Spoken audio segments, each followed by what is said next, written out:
Assalamu alaikum. Welcome to day 10 of our 10 days 10 skills challenge. Let's be real. Most kids don't enjoy cleaning up. And most moms are tired of repeating themselves over and over again. But this is a skill we can absolutely teach with small, consistent baby steps. We start building this habit when they're preschoolers. But even if your child is older and still resistant, it's not too late. Baby steps work at any age. First, let's talk about why do some kids hate cleaning up? Number 1, it feels overwhelming. Number 2, they don't know where to start. And number 3, cleaning up just isn't as fun or rewarding as playing. When they're done with one activity, they're just ready to move on to the other more fun activity. And we've got solutions for all of that. Let me remind you, it's not that your child is lazy. They just haven't built their cleanup muscle yet. And it's our job to help them develop it. Gently, consistently, one tiny win at a time. You see, it's all about teaching them the mindset that it's okay to not like cleaning up. But we do it anyway, to take care of the things that we use, so we can use them again and again. This is the foundation of responsibility and maturity. Doing things that you don't like doing just because they need to get done.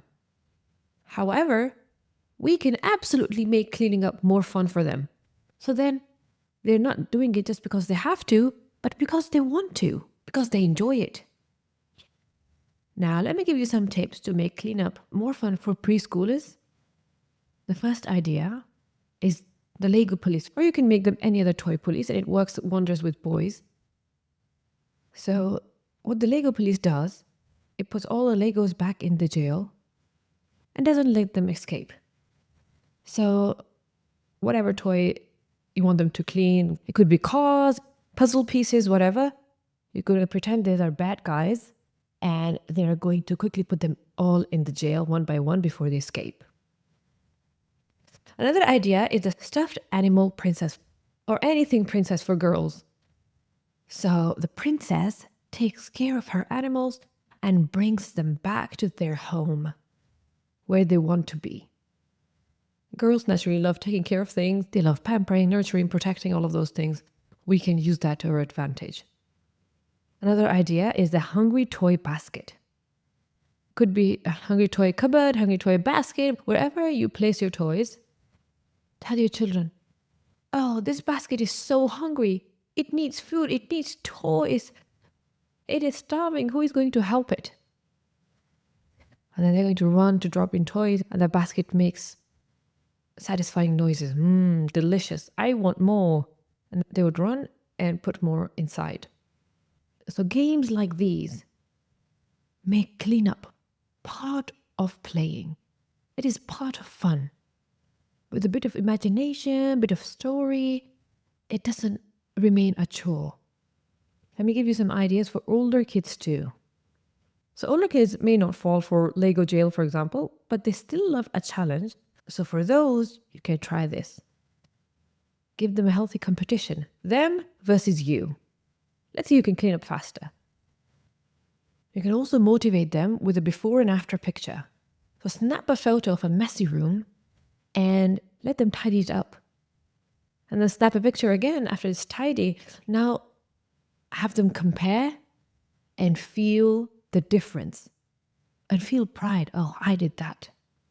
Or you can give them a teaching role. So an older sibling can actually teach a younger sibling on how to clean up one specific area, how to clean up Legos, for example. How to clean up the bookshelf, for example. Because older kids love feeling like the experts. Dear ladies, with these tips, you're actually going to build in them intrinsic motivation to clean, without having to rely on external charts and stickers and those kind of ideas, because they do work initially. However, it's not long-lasting. Instead, we are going to focus on intrinsic motivation, on teaching them maturity, that this is what grown-ups do. We take care of our space, we take care of our things, and we do the right things even when we don't want to do them. So if your child says, oh, I want to clean up, tell them that is okay. This is how everybody feels sometimes. But the important thing to do is to clean up anyway, even when we don't want to. All right, so using the above ideas, here is how to build a habit step by step. First of all, we're going to focus on one cleanup habit per week. And we do it with them first. We make it playful, and then we slowly back off over the days. So we reduce our involvement. So, for example, we're making the hungry basket ask for more toys and making the satisfaction noises and asking them to put more in. We're role playing all of that, and we are very involved.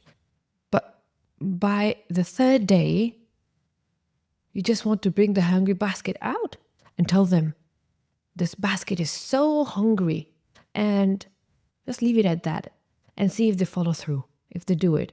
And tell them, oh, you can make the noises that a basket makes. So see if they can get more involved and you can get less involved. So if they struggle, then step back in.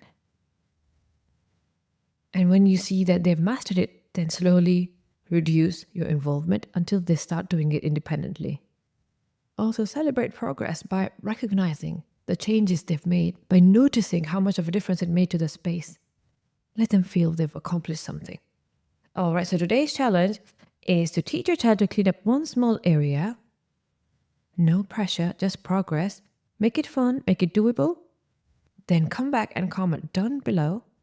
And you're welcome to share a faceless photo of your child completing the challenge in the WhatsApp group. We'd love to celebrate them with you.